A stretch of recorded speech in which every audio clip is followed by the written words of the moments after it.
Hey guys, welcome to another edition of my A Footy Show, man. It's been crazy in the world of football. You feel me? Where do we begin from? From Senegal beating Morocco in the African Cup of Nations, down to the Premier League, Crystal Palace cashing out, selling all their players. My goodness, Manchester United with a new manager, beating their derby, the rivals, Man City, and the whole Premier League is just gone wild. Everything in football is madness. So, guys, let's break it down with A Footy, yo. Let's see what's going on. Obviously, we're gonna start with the African Cup of Nations. Obviously, Senegal being the champions once again. That's twice now in like the space of 4 years.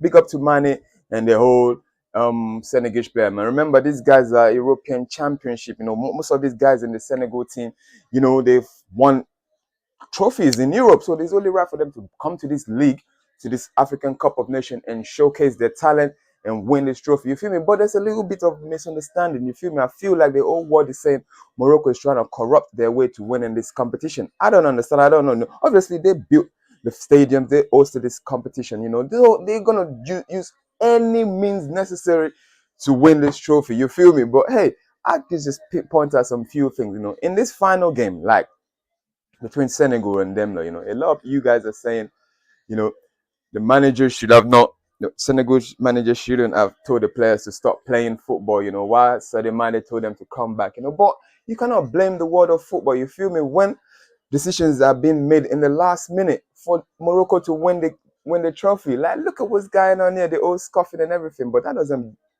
break the fact that this tournament has been a great tournament. I've enjoyed it, Big up to the whole participation, man. But I feel for Morocco, man. They spent so much money in it, so they're trying to force their way into this. But I don't know why they would say ban the manager, Like I don't think they should ban the manager or ban Senegal for what they've done, It's only right. What do you think when there's corruption?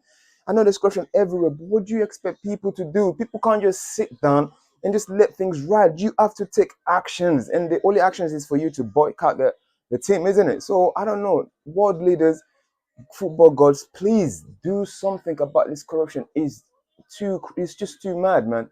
But big up to the whole participation, man. I love it, man. Sadio Mane, man. Guys already know I've mentioned Africa's best 11 ever. You feel me? With the likes of JJ Okocha, Pele, Pele, and George Weah. Where does Sadio Mane now fit into this beautiful team, These guys are fantastically great, but just look at it. I need Sadio Mane to fit into this one of these. Take out one of these. So who's gonna bench? We're gonna bench for Sadio Mane, Anyway, big up to Senegal, man. I just love it, man. The beautiful African Cup nation. Anyway, now, moving on from this making African nation great again, the Nations League, which starts in 2019. Yeah, it's going to be hosted in Nigeria.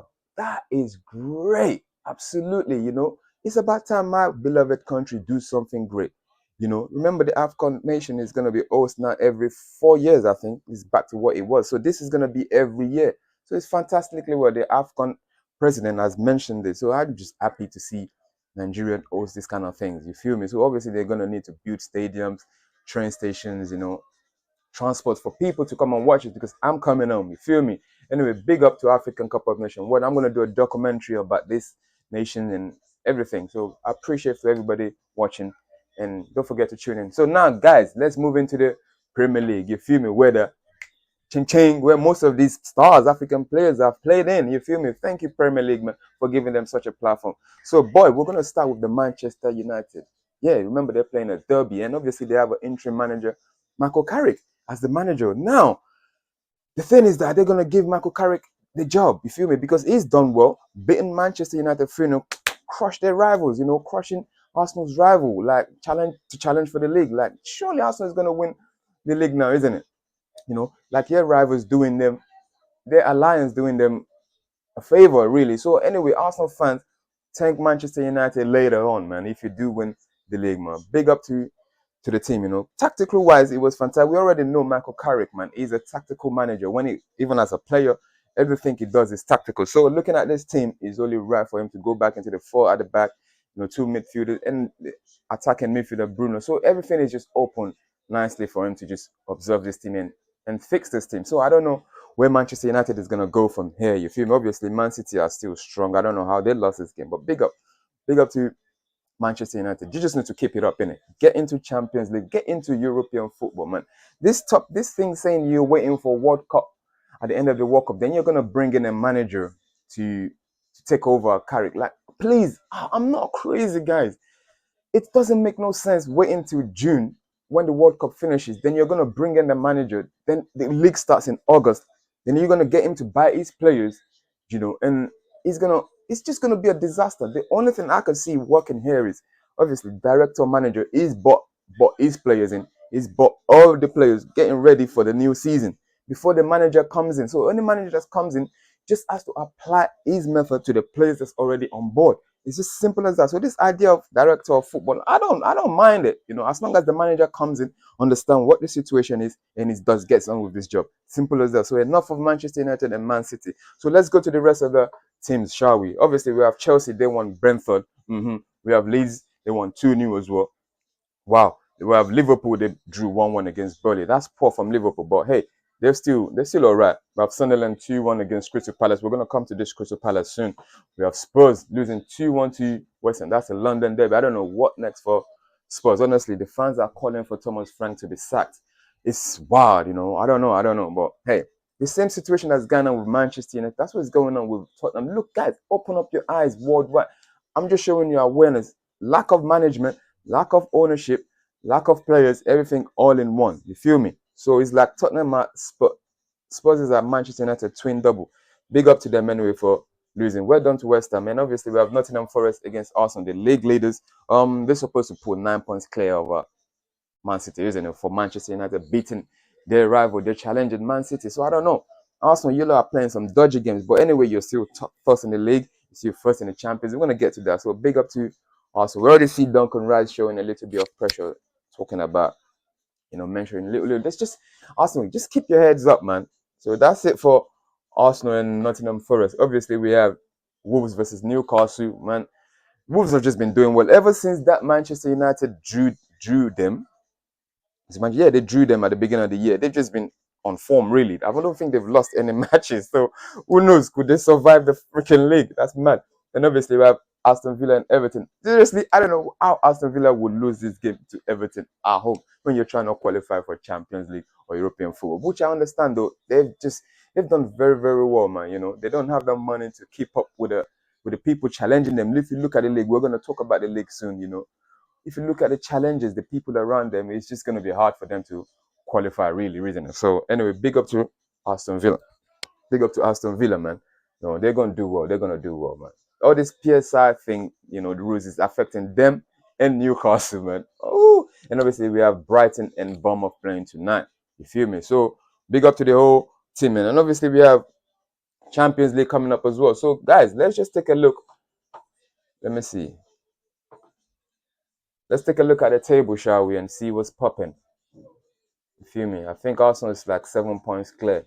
Yeah, you can see that right now. Man City second, obviously. We have Aston Villa, we have Liverpool, we have Manchester United in fifth position. Man, we have Chelsea sixth. Seventh Brentford, Newcastle not eighth. Sunderland ninth, 10th Everton. As you can see, this list is just fantastic.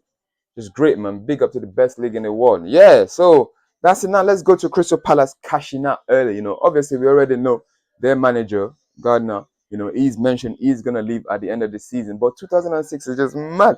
First of all, Crystal Palace selling Cahill to Man City, you feel me, for 20 million, over 300,000 in salary, which is great for the guy. I was thinking he would go to Liverpool. Oh, Liverpool, bleh, unlucky.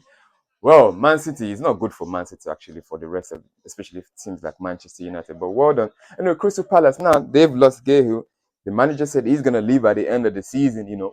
People are saying he's looking for the Manchester job, either Man City or Manchester United, which is mad. So, Chris, and they're saying they're going to sell, who's the other striker? Is it Mata? Yeah, the French guy. They're going to sell him as well at the end of the season. So they're just cashing out. Remember, they've already sold Eze as well. So this is what Crystal Palace is known for. You feel me? We already know Simon, that guy from TalkSport. He was the manager and the owner of this club. Since I've been watching Crystal Palace, this is what they do. They bring in players. They say, look at Saha. They invest. They're like the Ajax from Holland, isn't it? So that's what it is. So Crystal Palace, they're gonna be all right, man. I'm looking at the table. They're gonna be fine. They just need to invest more in this team, which I think they do. They sell players, they let go players, and they actually good with investing, man. So well done to Crystal Palace, man. So obviously there's Champions League football, isn't it? Yeah, Champions League football. The likes of Arsenal, they top the league, obviously in there. We have Man City as well. You know, it's just we have what's it called Newcastle. It's just brilliant. It's just a break from international football, domestic football, and Champions League, which I just love Champions League. So who's gonna win this Champions League? I don't know who's gonna win it. I think it's gonna be a European team. It's gonna be an English team. Remember, there are 5 teams in there, isn't it? So well done, man. Guys, thank you for watching. Don't forget to subscribe. Appreciate it. Spread the word. Drop comments. Engage with your boy. Yeah, appreciate, man.